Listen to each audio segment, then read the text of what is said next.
The Pentagon has been hiding something for decades. Files marked classified budgets with mysterious holes. Sonic booms that shouldn't exist. For 40 years, they denied it. Called it a myth. But new evidence suggests the impossible might be true. The SR-91 Aurora, America's most secret aircraft, may have been real all along. What you're about to discover will change everything you thought you knew about our military's hidden capability. Right now, deep in Nevada's desert, hangars hold secrets that could rewrite aviation history. The SR-91 Aurora project has haunted military circles since the 1980s. Whispers of an aircraft so advanced, so classified that even its existence was denied.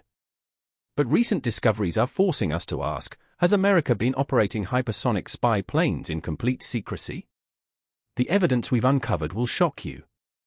If you're as fascinated by our military's incredible achievements as we are, type yes in the comments below. Let us know what you think about these revelations. It started with a simple budget mistake in 1985. Someone at the Pentagon forgot to black out a single word in classified documents.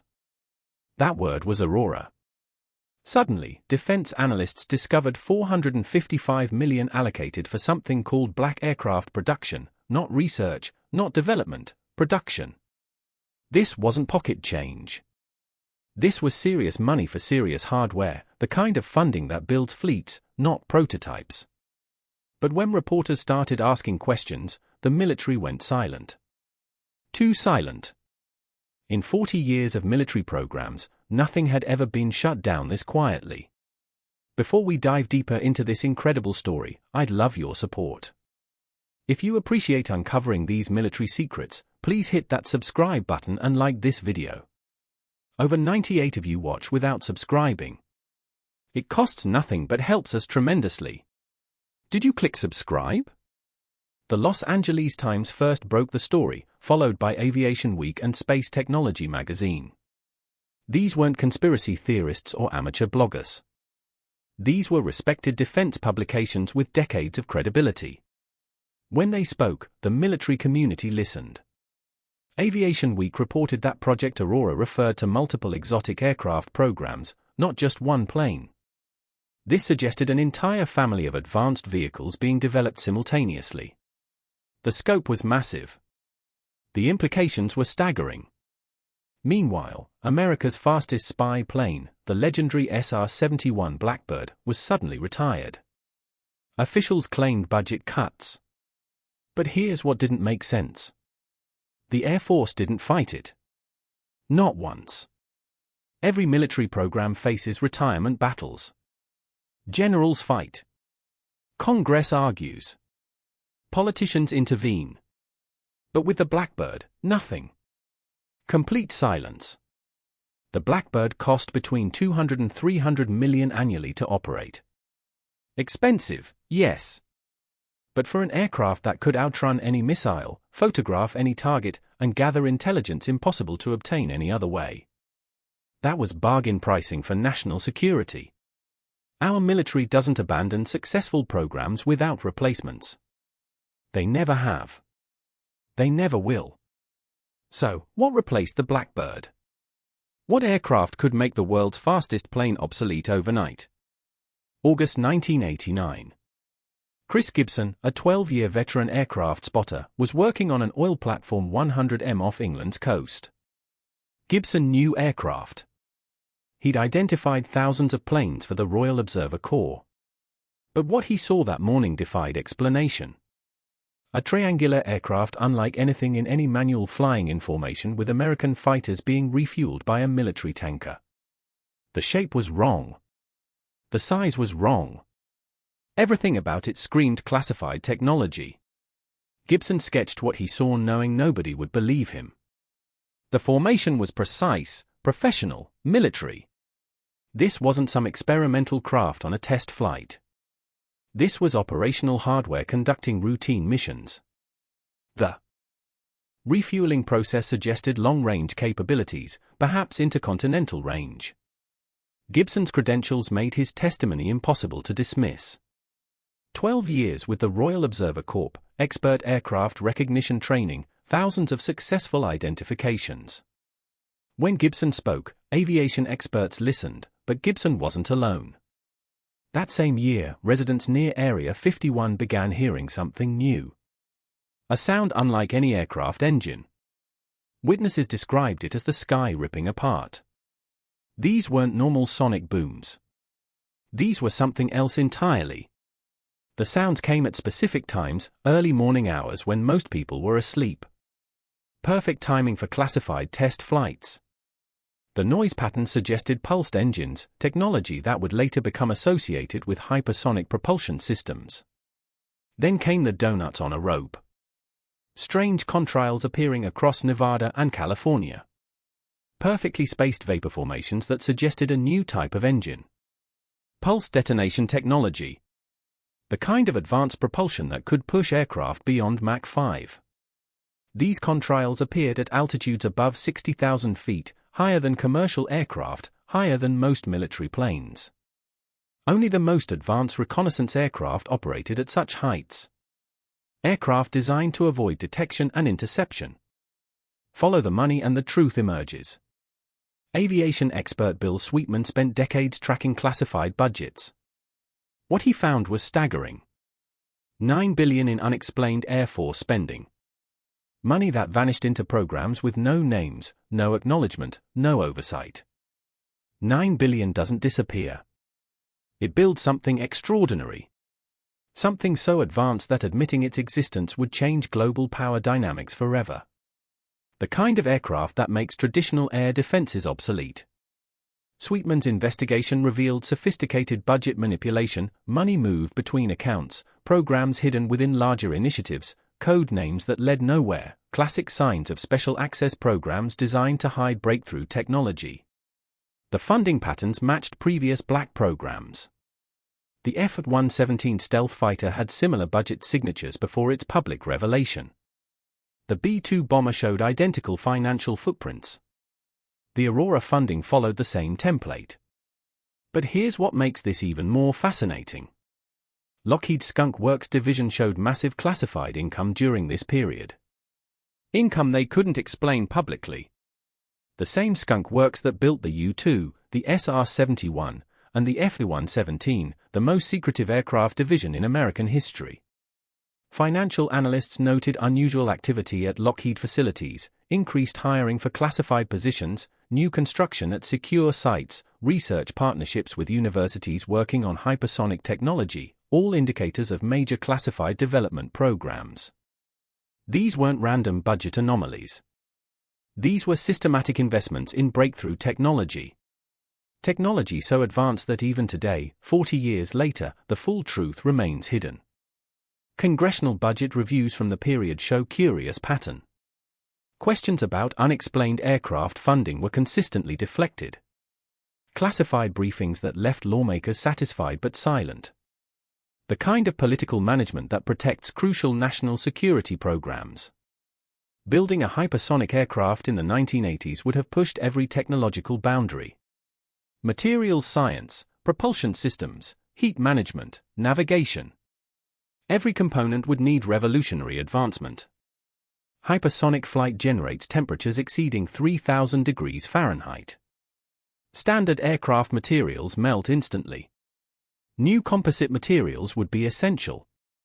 Materials that could maintain structural integrity while glowing white-hot. The propulsion challenge was equally daunting. Traditional jet engines fail above Mach 3. Ramjet technology works to Mach 6. Beyond that, scramjet engines become necessary. Each technology requiring years of development and testing. But America's aerospace industry was uniquely positioned for such challenges. Companies like Lockheed, Boeing, and Northrop had decades of experience with classified programs. Teams of engineers cleared for the highest security levels, facilities designed for revolutionary research. NASA's hypersonic research provided crucial foundation work. The X-15 program had already achieved Mach 6.7 in 1967. The technology existed. The question was scaling it up for operational aircraft. Computer modeling capabilities in the 1980s finally made hypersonic design feasible. Supercomputers could simulate airflow patterns, heat distribution, and structural stresses. Design work that previously required years of wind tunnel testing could be completed in months. The timing was perfect. Advanced materials were becoming available. Computer design tools were maturing. Manufacturing techniques were improving. All the pieces needed for hypersonic aircraft were finally coming together. Something big happened at Groom Lake in the 1980s. Satellite images tell an incredible story. Massive construction projects. New hangars large enough for aircraft twice the size of the Blackbird. Runway extension stretching 6 miles into the desert. 6 miles. Let that sink in. Normal runways handle aircraft landing at 200 miles per hour, but runway length increases with landing speed. A 6-mile runway suggests aircraft approaching at incredible velocities. Hypersonic velocities. Commercial satellite imagery from the period shows dramatic changes, new buildings appearing annually, runway modifications following aircraft-specific requirements, infrastructure designed for capabilities beyond officially acknowledged programs. The construction timeline matched Aurora funding patterns perfectly. Major building phases corresponded with budget allocations. Facility modifications aligned with reported test flight schedules. The correlation was too precise to be coincidental. Construction workers speaking anonymously decades later described unusual requirements: hangars with specialized climate control, runways with heat-resistant materials, fuel systems designed for exotic propellants. Everything suggested aircraft operating beyond normal parameters. Security measures at Groom Lake intensified during this period. Expanded restricted airspace, increased patrol schedules, new detection systems around the perimeter, the kind of security reserved for America's most sensitive programs. The construction wasn't random. Every building, every facility was designed for something specific, something that required unprecedented secrecy, something that needed runways longer than anywhere else in America. Former base personnel speaking anonymously years later confirmed unusual activity. Night flights with no official records. Aircraft sounds unlike anything in the military inventory. Security measures beyond even typical black program. 1991 brought undeniable proof that something extraordinary was flying over California. Seismologists recording earthquake data discovered mysterious sonic signatures. Not earthquake, not space shuttle, something else. The United States Geological Survey operates sensitive seismograph networks across Southern California. These instruments detect the slightest ground vibrations. They're designed to pinpoint earthquake locations within miles. But in 1991, they detected something unexpected. Sonic booms with characteristics unlike any known aircraft. The signatures appeared every Thursday morning between 4 and 7 a.m., perfect timing for test flights from Nevada to California. The sonic pattern suggested aircraft at 90,000 foot traveling at incredible speeds. Dr. Jim Mai, a seismologist with the USGS, studied these unusual readings. His analysis revealed sonic signatures stronger than other sonic booms we record once in a while. The pattern suggested vehicles much smaller than the Space Shuttle, but traveling much faster than anything officially operational. The timing was too regular to be coincidence. Thursday morning flights suggested weekly test schedules. The 4 a.m. to 7 a.m. window. Minimize civilian air traffic. Professional test pilots prefer early morning conditions for stability and visibility. NASA's sonic boom experts analyzed the data independently. Their conclusion was startling. These signatures came from aircraft traveling at speeds consistent with hypersonic flight. The altitude profiles matched theoretical calculations for Mach 5+ vehicles. The geographic pattern was equally revealing. Flights originated from Nevada and terminated in California. The exact flight path between Area 51 and Edwards Air Force Base. America's two premier test facilities for classified aircraft program. 15 years of recorded data showed consistent patterns. Regular test flights. Seasonal variation suggesting weather-dependent operations. Flight profiles indicating systematic testing of hypersonic aircraft capabilities. Aurora sightings weren't limited to American airspace. Reports emerged from Britain indicating international cooperation or extended range operations. RAF bases in Scotland were reportedly involved in supporting mysterious aircraft operations. In 2000, journalist Nick Outerside reported that RAF Macrohannish in Scotland served as a forward operating base for Aurora aircraft. The base's remote location and extended runway made it ideal for classified operations requiring Atlantic crossing capabilities. British Ministry of Defence documents from 2006 referenced American plans for Mach 4 to 6 highly supersonic vehicles. This wasn't speculation or rumour. This was official government acknowledgement of American hypersonic aircraft development programs. Group Captain Tom Eales of the RAF reported unusual aircraft flying over his residence near Mildenhall Air Base in 1993. The engine sound was unlike anything he'd heard in decades of military aviation experience. When he inquired about the aircraft, he was told firmly to stop making questions. A mysterious crash at RAF Bosun Down in 1994 involved an unidentified American aircraft. The plane was immediately covered with tarps and removed by American transport aircraft. The incident suggested ongoing operations of classified American aircraft in British airspace. These international connections indicated Aurora wasn't just a test program. If operational, the aircraft would require global support infrastructure, forward bases, maintenance facilities, international agreements allowing hypersonic overflights.